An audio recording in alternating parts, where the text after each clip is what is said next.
पण एसआरएच्या संबंधी एसआरए आणि निरनिराळ्या पुनर्वसनाच्या संबंधी देखील आपण बोललो अध्यक्ष महोदय.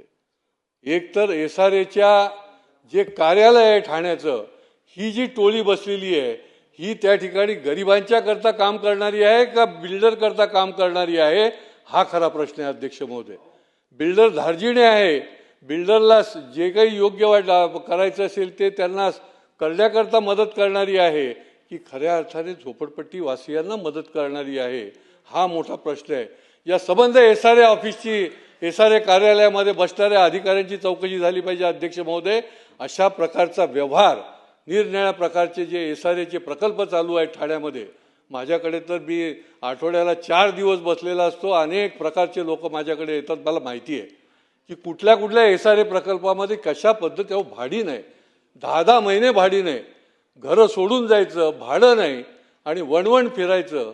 आणि त्याच्यावर देखील एसआरए कुठल्याही प्रकारे बिल्डरवर कुठलीही कारवाई करत नसेल तर हा कुठला प्रश्न?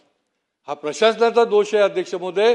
आणि त्याच्यामुळे अशा पद्धतीने जे एसआरएच्या मध्ये जाऊन बसलेले माणसं आहेत यांच्या प्रॉपर्टीची पण चौकशी करा अध्यक्ष महोदय. यांची मालमत्तेची देखील चौकशी झाली पाहिजे. कारण की हे एसआरएचे अधिकारी झोपडपट्टी धारका करतायत का बिल्डर आहेत स्वतःच, त्यांचे लागेबांधे आहेत की काय? अशा पद्धतीने अध्यक्ष महोदय मी आजचं उदाहरण देतो आपल्याला. लुईसवाडीमध्ये अध्यक्ष महोदय त्या ठिकाणी प्रकल्प आहे, त्या ठिकाणी साई आनंद गृहनिर्माण संस्था, त्या ठिकाणी अजिंक्य महाराष्ट्र गृहनिर्माण संस्था स्थापून 10-10 वर्ष झाली, परंतु प्रत्यक्षामध्ये त्या ठिकाणी ज्या पद्धतीने काम करायला पाहिजे ते केलेलं नाही अध्यक्ष महोदय. 8-8 वर्ष उलटून गेली तरी देखील त्या ठिकाणी नाही. आणि याच्यामध्ये तर अजब आहे, म्हणजे जे विकासक आहेत या विकासकांच्या करता ज्या ज्या तरतुदी लागू होतात की ते विकासक म्हणून ॲक्सेप्ट करण्याकरता त्या तरतुदी देखील पूर्ण केलेल्या अध्यक्ष महोदय. याच्यामध्ये माझ्याकडे कागद आहेत, मी परत देईन आपल्याकडे, की त्यांना त्या ठिकाणी जे विकासक त्या ठिकाणी बसतच नाही, म्हणजे त्यांच्याकडे आर्थिक तरतूद नाही, अनसिक्युअर्ड लोन घेतलेलं आहे, त्या ठिकाणी खोटा दस्तऐवज दिलेला आहे, त्या ठिकाणी त्यांनी कंपनी ज्या वर्षाला दाखवलेली आहे तर 3 वर्षाची बॅलन्स शीट त्याच्या आधीच्या पण वर्षाची दाखवलेली आहे.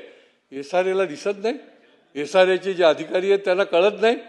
हा विकासक जो आहे तो त्यांनी रद्द केला गेला पाहिजे. अशा पद्धतीची प्रमोटर जो आहे तो प्रमोटरच्या कुटुंबामधला त्या ठिकाणी विकासकाचा पार्टनर आहे, जो त्या ठिकाणी सल्लागार आहे त्या सल्लागाराच्या कुटुंबातला त्या ठिकाणी विकासकाचा पार्टनर आहे. म्हणजे झोपडपट्टी धारक पण तेच आणि या ठिकाणी विकासक पण तेच आणि एसआरए पण यांच्या मुठीमध्ये. अशा पद्धतीने जर आपण करत असाल तर तुम्ही झोपडपट्टी वासियांना देशोधडीला लावण्याचं काम आपण करताय, संगनमताने हा काम करताय अध्यक्ष महोदय.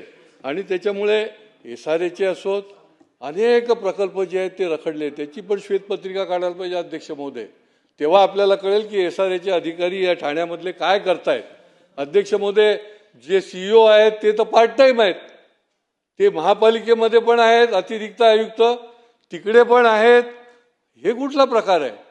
एकीकडे सर्व ठिकाणी एसआरएचे प्रकल्प चालू आहेत जे गरिबाचे आहेत आणि त्या ठिकाणी अशा पद्धतीने करत असेल तर याच्यावर तातडीने कारवाई करायला पाहिजे शासनाने. याच्यामध्ये अजिबात कोणाला सोडता कामा नये अशी परिस्थिती